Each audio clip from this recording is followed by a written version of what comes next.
ধর্মের নামে জেহাদি জোসে মুক্তিযোদ্ধাদের হত্যাসহ স্বাধীনতা যুদ্ধকে দেশদ্রোহী আর দুষ্কৃতিকারীদের ষড়যন্ত্র আখ্যা দিয়েছিলেন গোলাম আজম। ৭১-এর ২৫ সেপ্টেম্বর দৈনিক সংগ্রামে ছাপা হওয়া খবরে বলা হয়, জামাতে ইসলামী পাকিস্তান ও ইসলামকে এক ও অভিন্ন মনে করে। পাকিস্তান সারা বিশ্ব মুসলিমের ঘর, কাজেই পাকিস্তান যদি না থাকে তাহলে জামাতের কর্মীরা দুনিয়ায় বেঁচে থাকার কোনো সার্থকতা মনে করে না। ২২ জুন এক সাক্ষাৎকারে তিনি আরও বলেন, পূর্ব পাকিস্তানের মুসলমানেরা ইসলামকে কখনো পরিত্যাগ করতে পারে না, এ কারণে তারা পাকিস্তানকেও ত্যাগ করতে পারবে না। পূর্ব পাকিস্তান ইসলাম ও পাকিস্তানের জন্য কোরবানি দিতে প্রস্তুত রয়েছে। ৭১-এর হানাদার পাকিস্তানিদের বিতাড়িত করেছে মুক্তি সেনারা। তবে কি দেশ থেকে ইসলাম মুছে গেছে?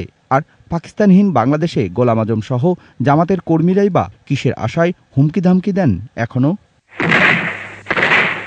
মুক্তি সংগ্রামকে সমূলে ধ্বংস করতে রাওয়ালপিন্ডি ও লাহোরে সমাবেশ করে বাংলাদেশে সর্বত্র সশস্ত্র আক্রমণ চালানোর দাবি জানাতেও পিছু পা হননি গোলাম আজম। ২০ জুন সংগ্রামে বলা হয়, দুষ্কৃতিকারীরা এখনও পূর্ব পাকিস্তানে তৎপর রয়েছে এবং তাদের মোকাবেলার জন্য জনগণকে অস্ত্র দেওয়া উচিত। দেশকে খণ্ডবিখণ্ডিত হওয়ার হাত থেকে রক্ষা করার জন্য সামরিক ব্যবস্থা গ্রহণ ছাড়া আর কোনো বিকল্প ছিল না। ২৭ নভেম্বর সংগ্রামের প্রকাশিত খবরে বলা হয়, কোনো জাতি যুদ্ধকালে প্রতিশোধমূলক ব্যবস্থা ছাড়াই টিকে থাকতে পেরেছে এমন কোনো নজির ইতিহাসে খুঁজে পাওয়া যাবে না। আত্মরক্ষা নয়, আক্রমণই এখন সর্বোত্তম পন্থা। আত্মরক্ষার জন্য আক্রমণাত্মক ভূমিকা গ্রহণ করতে হবে। ছাত্রসংঘের কর্মীদের উদ্দেশ্যে গোলাম আজমের এই বিবৃতি প্রকাশিত হয় সংগ্রামের ২৪ নভেম্বরের সংখ্যায়। মুক্তিযুদ্ধের বিরুদ্ধে গোলাম আজম সব কর্মকাণ্ড করেছিলেন ধর্মের দোহাই দিয়ে। ১৯৭১ সালের ২ অক্টোবরের দৈনিক সংগ্রামে বলা হয়, খোদা না খাস্তা, পাকিস্তানকে রক্ষা করতে আমরা যদি ব্যর্থ হই তবে আমরা নিজেদেরকে এবং আমাদের আদর্শকেও রক্ষা করতে পারব না। দেশের প্রতিরক্ষায় জামাত কর্মী ও সমর্থকদের অংশগ্রহণের পেছনে এই বিশ্বাসী চালিকাশক্তি হিসাবে কাজ করেছে।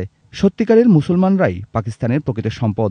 গোলাম আজমের উদ্ধৃতি দিয়ে এই খবরটি ১৮ সেপ্টেম্বর প্রকাশ করে দৈনিক সংগ্রাম।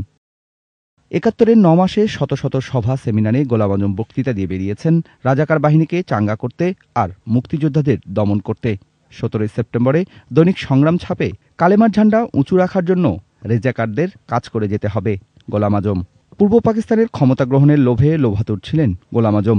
ইনসাফের দাবি শিরোনামে সংগ্রামের ১৬ নভেম্বরে লেখা হয়, পূর্ব পাকিস্তানের জামাতের ইনসাফের দাবি হচ্ছে দেশের সংহতি ও অখণ্ড স্বার্থে কোনো একজন পূর্ব পাকিস্তানিকে অবশ্যই পাকিস্তানের প্রধানমন্ত্রীর পদ প্রদান করতে হবে। ২৩ জুনের দৈনিক সংগ্রামের খবর, পূর্ব পাকিস্তানিরা সর্বদাই পশ্চিম পাকিস্তানি ভাইদের সাথে একত্রে বাস করবে। গোলাম আজমের নিজ দলীয় পত্রিকা সংগ্রামে ছাপা হওয়া এসব খবরই কি সাক্ষ্য হিসেবে যথেষ্ট নয় যুদ্ধাপরাধী হিসাবে গোলাম আজমকে ইতিহাসের কাঠগড়ায় দাঁড় করাতে? Sushanta Sinha, ATN news, Dhaka.